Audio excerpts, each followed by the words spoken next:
Good morning, students. Welcome to the SST class. Today we will learn our second chapter of civics. The topic of the chapter is Institutions of Democracy, means लोकतंत्र की संस्थाएं.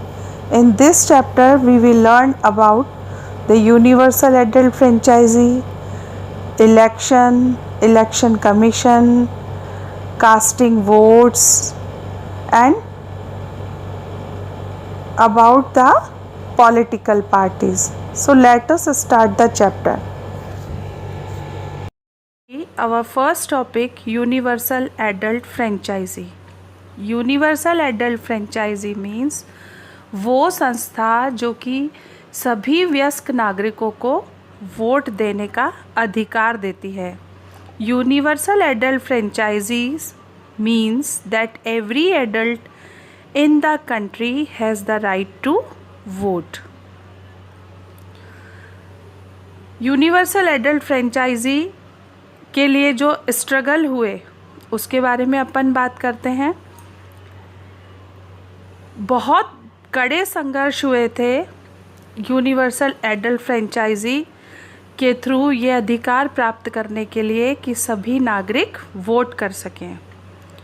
इन some countries only people owing property could vote. कुछ ऐसे देश थे जहाँ पर वो लोग जिनके पास की संपत्ति है या पावर है केवल वो ही लोग वोट कर सकते थे. In USA United States of America में people of African origin did not have the right to vote until 1965. African जो लोग थे उन्हें वोट देने का अधिकार नहीं मिला था 1965 तक. The struggle for wanted voting right was called universal adult franchise. जो संघर्ष किया गया वोट देने का अधिकार प्राप्त करने के लिए उसे नाम दिया गया यूनिवर्सल एडल्ट फ्रेंचाइजी का. In India voting right was granted in 1950. Bharat में सभी नागरिकों को वोट देने का अधिकार दिया गया था 1950 में. 26 जनवरी 1950 को भारत का संविधान लागू हुआ था और इस संविधान में सभी नागरिकों को वयस्क चाहे वो अमीर हों गरीब हों किसी भी जाति के हों किसी भी धर्म को मानने वाले हों उन सभी लोगों को वोट देने का अधिकार दिया गया था. Now let us study what is the importance of universal adult franchise. क्या महत्व है यूनिवर्सल एडल्ट फ्रेंचाइजी का. It shows political equality.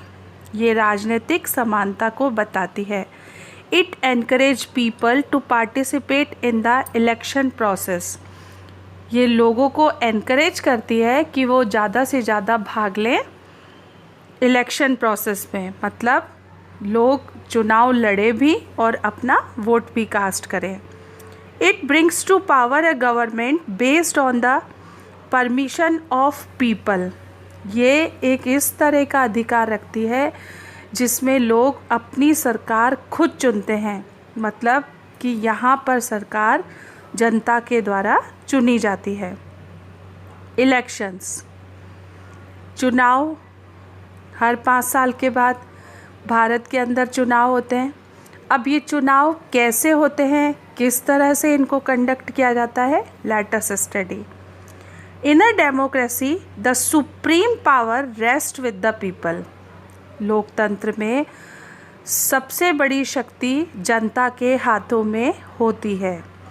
Election is a process through which people can elect their representative for running the government by voting for them. Election वह प्रक्रिया है जिसमें कि लोग अपनी पसंद के प्रतिनिधि को चुनते हैं जिससे कि वो सरकार बना सके अपने वोट को कास्ट करके. Elections are held at regular intervals. The elections are a contest between different political parties. अलग अलग पॉलिटिकल पार्टीज़ के बीच में इलेक्शन होता है। The party which gets the maximum number of votes forms the government. वो party जिसे कि सबसे ज़्यादा वोट मिलते हैं या बहुमत मिलता है वो सरकार बनाती है। कंडक्टिंग इलेक्शन, चुनाव कैसे करवाए जाते हैं। In India elections are held by election commission of India. भारत में चुनाव कराने के लिए इलेक्शन कमीशन है। Chief election commissioner is the head of election commission. Election commissioner election commission का हेड होता है।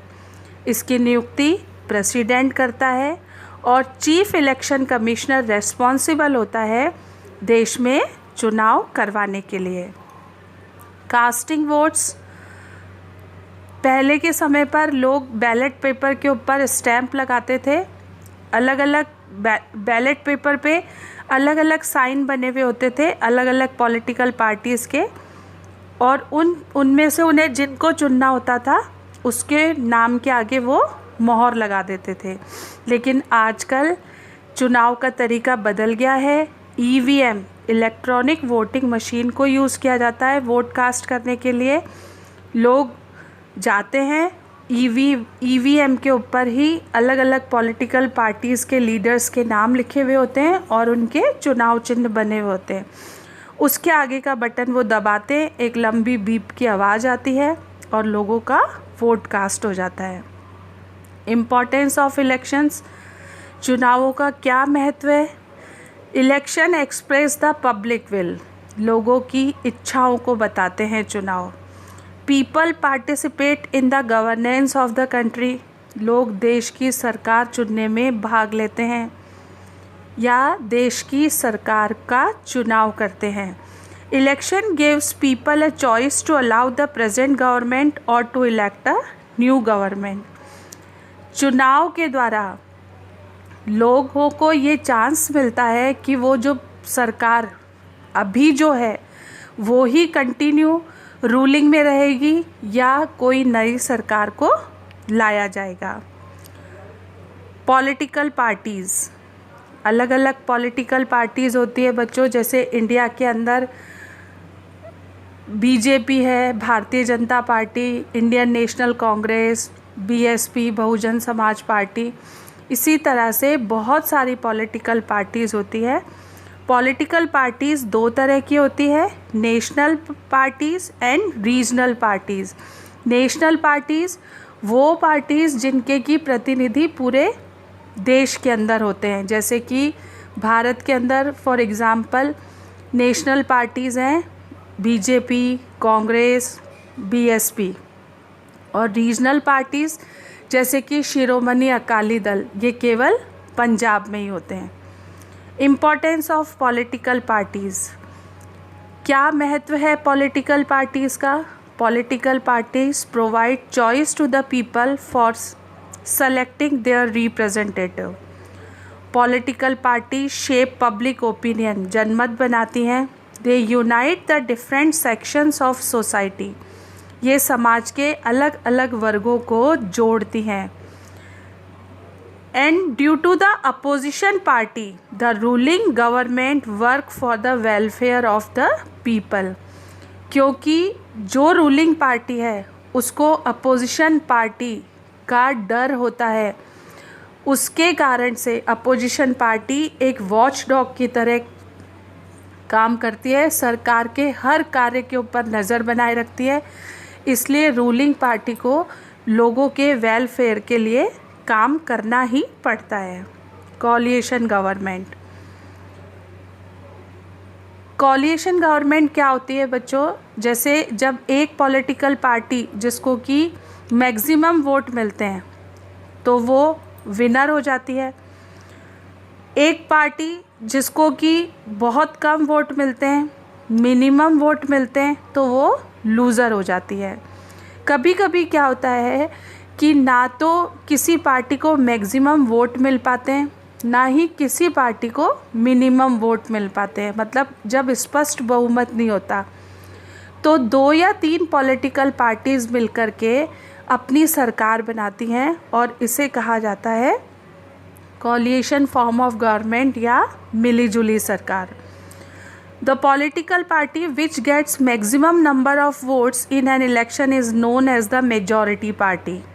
The political party which gets minimum number of votes in an election is known as the opposition. In a situation when no political party gets a clear majority, two or more parties join together to form a government. This type of government is known as coalition government. Nowadays we have a clear majority party government. Earlier in our country there was a feature of coalition form of government. Thank you. Have a nice day.